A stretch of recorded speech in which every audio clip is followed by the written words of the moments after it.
परळीतील शिरसाळा या ठिकाणी बुद्धविहाराचा लोकार्पण सोहळा पार पडला आहे. मात्र याचं काम कशा पद्धतीमध्ये झालं आहे, एक वेगळी चर्चा जी आहे ते करण्याचा प्रयत्न करूयात. खरं तर आज बुद्धविहाराचा लोकार्पण सोहळा पार पडला आहे. पूर्ण हे कामाचं इथपर्यंत शेवटापर्यंत कशा पद्धतीमध्ये काम पूर्ण झालेलं आहे? राज्याचे माजी सामाजिक न्याय मंत्री आदरणीय लोकनेते धनंजयजी मुंडे साहेब यांच्या सामाजिक आणि विशेष सहाय्य मंत्रालयाकडून 2021-22च्या सामाजिक न्याय विभागाकडून बुद्धविहारासाठी शिरसाळा बुद्धविहारासाठी 1 कोटी रुपये मंजूर झाले. त्यानंतर आम्ही जे काही पायाभूत सुविधाची आवश्यकता होती यासाठी आदरणीय साहेबांना बोलल्यानंतर 22 आणि 23च्या आर्थिक वर्षामध्ये 1 कोटी रुपये मंजूर केले. त्यामुळं या परिसरातल्या ज्या काही पायाभूत सुविधा आणि विहारासाठी आवश्यक असणाऱ्या ज्या बाबी आहेत त्याची तरतूद आदरणीय धनंजय मुंडेजी यांच्या माध्यमातून झालेली आहे. मागणी अगोदर तुम्ही केल्याच्या नंतरच निधी मंजूर झाला की आपोआप निधी मंजूर झाला प्रशासनाच्या माध्यमातून?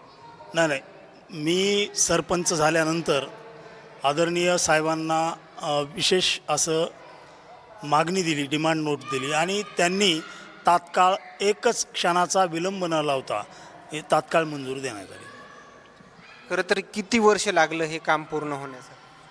अगदी 2 वर्षाच्या काळामध्ये ही सर्व विहाराची जी वास्तू आहे ती उभारण्यात आलेली आहे. मुळामध्ये यामध्ये धनंजय मुंडे साहेबांचा सिंहाचा वाटा आहे आणि समाज बांधवांनी सुद्धा खूप मेहनतीने एकत्र येऊन या ठिकाणी ही वास्तू उभारण्याचं काम केलेलं आहे. आणि माझं या ठिकाणी वैयक्तिक मत असं आहे की ह्या 60 खेडेगावच्या सर्कल असणाऱ्या सिरसाळ्यामध्ये या ठिकाणी हे विहार नुसती वास्तू नाही आहे, तर धम्म चळवळीचं केंद्र बनणार आहे. बाबासाहेबांची चळवळ या ठिकाणाहून बुलंद होणार आहे असा मला विश्वास आहे. आज मंत्री संजयजी शिरसाट देखील येणार होते अशी माहिती, मात्र ते का आले नाहीत? त्यांचा बँगलोरला अचानक पक्षाच्याबद्दल दौरा होता आणि त्यांनी तसा संदेश दिला की मी बँगलोरला जात आहे, अचानक पक्षाचा कार्यक्रम असल्यामुळे मला येता येणार नाही. खरं तर काय प्रतिक्रियेत हे लोकार्पण सोहळा पार पडल्याच्या नंतर? हा ऐतिहासिक सोहळा आहे, कारण का माझं आज वय 62 वर्ष आहे. 62 वर्षात मी असा हा आनंददायी अगदी डोळे दिपून जाईल असा सोहळा पाहिलेला नव्हता. आम्हाला बाबासाहेबांना 1956ला दीक्षा दिलेली आहे, परंतु आज मी म्हणतो की खरंच आम्ही बुद्धिस्ट झालेलो आहोत.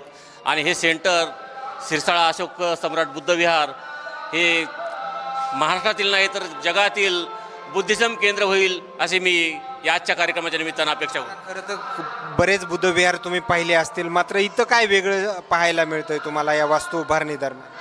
खरंच तुम्ही म्हणतात तसं मी बुद्धगया गेलो, अख्ख्या महाराष्ट्रात आंध्रात गेलो, उत्तर प्रदेशात फिरलो, बिहारमध्ये फिरलो, अख्ख्या महाराष्ट्रात फिरलो.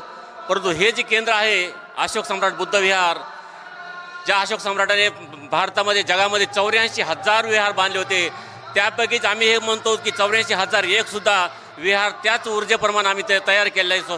स्वतःच्या मेहनतीनं या ठिकाणच्या समाजाच्या प्रत्येक कणाकणातून त्यांच्या रक्ताच्या थेंबाथेंबातून घामाच्या थेंबाथेंबातून हे विहार तयार झाले आहे, म्हणून हे ऊर्जाचं केंद्र बनणार आहे. त्यानंतर आज धनंजय मुंडे लोकार्पण सोहळ्यादरम्यान आले होते, काही वेळ त्यांनी दिला, मात्र त्यानंतर इतर काही चर्चा वगैरे झाली ग्रामस्थ? मुळात काय, हा जो कार्यक्रम होता बुद्धरूपाची प्रतिस्थापना आणि विहाराचं लोकार्पण, या कार्यक्रमाचं औचित्य असं आहे सकाळपासून ते संध्याकाळी 10 वाजेपर्यंत 3 सत्रामध्ये हा कार्यक्रम होता. पहिलं सत्र भीमजन्मभूमीचे अध्यक्ष भदंत डॉक्टर धम्मदीप महास्थवीर महाथेरो यांच्या अध्यक्षतेखाली व त्यांच्या उद्घाटनानंतर सकाळी हा कार्यक्रम सुरुवात झाला. आणि आदरणीय साहेबांना पुढील एक दौरा असल्यामुळे त्यांनी शुभेच्छेपर आमच्याशी संवाद साधला आणि निघून गेलेले.